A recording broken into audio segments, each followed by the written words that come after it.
नमस्कार साथियों, यदि आप कोई प्रॉपर्टी रजिस्ट्री करवा रहे हैं, ठीक है, कोई ज़मीन खरीद रहे हैं और वहाँ पे जो ज़मीन आपको रजिस्ट्री कर रहा है बंदा, जो बैनामा कर रहा है, वो पावर ऑफ अटॉर्नी से आपको कर रहा है, यानी कि मुख्तारनामा से कर रहा, तो आप बिल्कुल सावधान हो जाइए। आपको नदीम खान बनाम मेहरुल निसा वाला जो है कोर्ट का आदेश देना चाहिए, क्योंकि आपका बैनामा वहाँ पे कैंसिल हो जाएगा। ठीक है।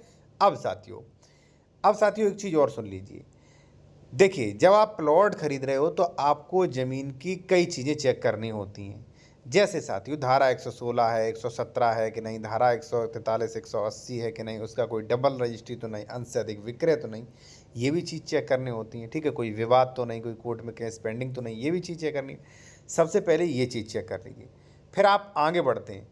तो आप ये देखिए, पावर ऑफ अटॉर्नी मुख्तारनामा तो नहीं, अगर है तो क्या आप चेक करें। एक चीज़ मैं साथियों और कहूँगा आपसे कि यदि आप कोई कानूनी सलाह लेना चाहते हैं या उत्तर प्रदेश में ज़मीन खरीद रहे, डॉक्यूमेंट चेक करवाना चाह रहे हो आप कि ज़मीन विवादित तो नहीं है, उसका धारा 116, 117, 143, ठीक है, डबल रजिस्ट्री तो नहीं, तो ये सारी चीज़ें आप मेरे द्वारा भी चेक करवा सकते हैं। कॉन्टैक्ट नंबर हमारा वीडियो के डिस्क्रिप्शन में दिया गया है। अब आते हैं अपने टॉपिक पर। अगर आपने देख लिया कि सभी ज़मीन सही है, फिर आप आगे बढ़ें। ठीक है, आपने देख लिया ये ज़मीन बिल्कुल सही है, कोई भी विवाद नहीं, भविष्य में कोई दिक्कत नहीं आएगी। ठीक है, चेक करवा लिए, डॉक्यूमेंट्स वेरिफिकेशन करवा लिए, आगे बढ़ेंगे तो आप पूछेंगे कि महोदय हमें रजिस्ट्री कौन करेगा। वो कहेगा फलाना व्यक्ति करेगा, तो उस फलाने व्यक्ति का स्वामित्व चेक होगा। ठीक है, कि भाई किस प्रकार से करेगा। तो मान लीजिए आपको पता चलता है कि वो विक्रय विलेख यानी कि बैनामा जो है वो मुख्तारनामा यानी कि पावर ऑफ अटॉर्नी से कर रहा है, तो फिर यहाँ पे खतरे की घंटी आ गई। अब आपके लिए थोड़ी समस्या और बढ़ गई। क्यों? फिर आपको ये आदेश देखना चाहिए, नदीम खान बनाम मेहरुल निसा। क्या देखना चाहिए? यहाँ पे देखिए, मुख्तारनामा निष्पादित करने वाले की मृत्यु के बाद मुख्तारनामा द्वारा विक्रय विलेख निष्पादित अगर कर दिया गया, यानी कि ए ने बी को पावर ऑफ अटॉर्नी की, अधिकतर यही होता है कि बिल्डर पावर ऑफ अटॉर्नी कर देते किसी अन्य व्यक्ति को। ठीक है, बी आपको पावर ऑफ अटॉर्नी से कर रहा है। ठीक है, अब आप ये देखिए कि बी को पावर ऑफ अटॉर्नी किसने की? बी को की ए को। पावर ऑफ अटॉर्नी रजिस्टर्ड है कि नहीं?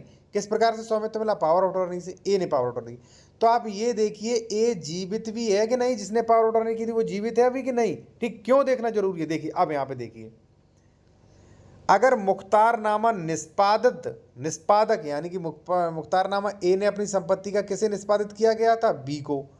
ठीक है, बाद यहाँ पे देखिए, निष्पादक की मृत्यु, अगर इसकी मृत्यु हो गई तो इसके बाद धारक द्वारा निष्पादित विक्रय विलेख यानी कि बैनामा शून्य और निष्प्रभावी होता है। ठीक है ना, आपने जो बैनामा करा लिया साथियों वो निष्प्रभावी होता है, और ऐसे विक्रय विलेख के आधार पर नामांतरण आदेश दाखिल खारिज बिल्कुल भी नहीं होगा।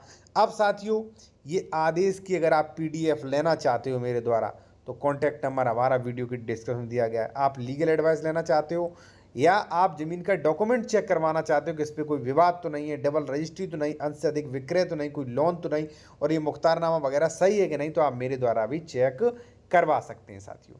ठीक है, हमारा कॉन्टैक्ट नंबर वीडियो के डिस्क्रिप्शन में दिया गया है। ये आदेश बेहद जरूरी है, इसलिए आप सावधान हो जाइए। कोई ज़मीन प्लॉट खरीद रहे हैं, कोई पावर ऑफ अटॉर्नी वगैरह से करा रहा है, ठीक है, तो आप उसकी गहनता से जांच करिए कि कहीं उसकी मृत्यु तो नहीं होगी निष्पादित करने वाले की। ठीक है, वरना ये आदेश प्रभावी होगा भैया आप पे। ठीक है, और इसके बाद साथियों मैं आपको चीज़ बता दूं एक, कि साथियों अगर आप एग्रीमेंट से ज़मीन खरीद रहे हैं तो एग्रीमेंट से भी ज़मीन रजिस्ट्री मत लीजिए, क्योंकि एग्रीमेंट जो होता है वो बिना कब्जा के होता है। जो व्यक्ति खुद कब्जा नहीं लिए वो रजिस्ट्री से आपको कब्जा क्या दे देगा। ठीक है ना, और बाकी लीगल एडवाइस, डॉक्यूमेंट चेक वगैरह आदि सुविधाएं उपलब्ध हैं।